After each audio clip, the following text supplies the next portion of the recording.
The government's denying the Craig Thomson affair is a distraction from what's being seen as a make-or-break budget tomorrow night.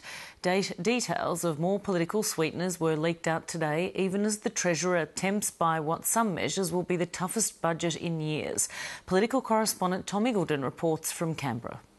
The government's trying to stay on message through the latest eruption in the Craig Thomson affair. And I think the budget will not be distracted, because that's too important for the nation getting to surplus.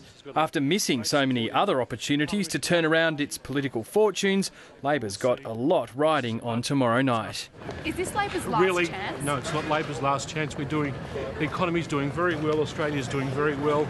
But there will be real budget pain tomorrow when the government reveals its first surplus. The government essentially has to save $10 billion over 2 years. Now, no government has done that since the very tough first budget of the Howard government back in 1996. If the Prime Minister was feeling the pressure, she wasn't showing it, making a joke at Tony Abbott's expense at a function for the Red Cross. I'm red, he's always cross, so we're here together.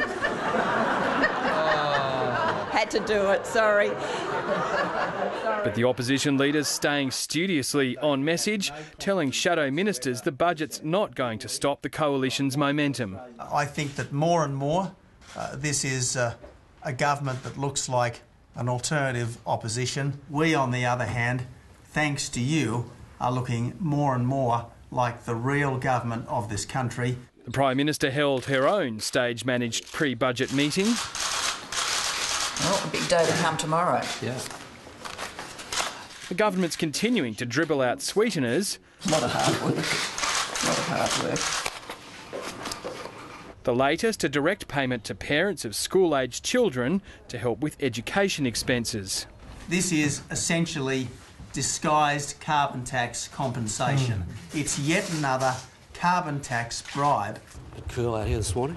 The Treasurer says the opposition leader should support the payments. Only Mr Abbott's could be so negative as to take a wrecking ball to something as constructive as a school kids bonus. The Treasurer's wooing struggling small businesses with another move. They'll be allowed to claim up to $1 million of losses this year against taxes on profits from previous years. It'll be a surplus budget, but it'll be a fair go budget as well. Well, I'm cheering. I'm cheering.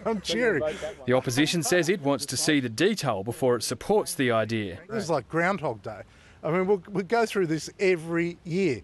The problem is, every time we announce a savings measure, the government steals it. The government's also announced $500 million to cut dental waiting lists and $50 million to expand the bowel cancer screening program. And with that, we know most, if not all, of what Wayne Swan's planning on delivering tomorrow night. Tom Eagledon, Late Line.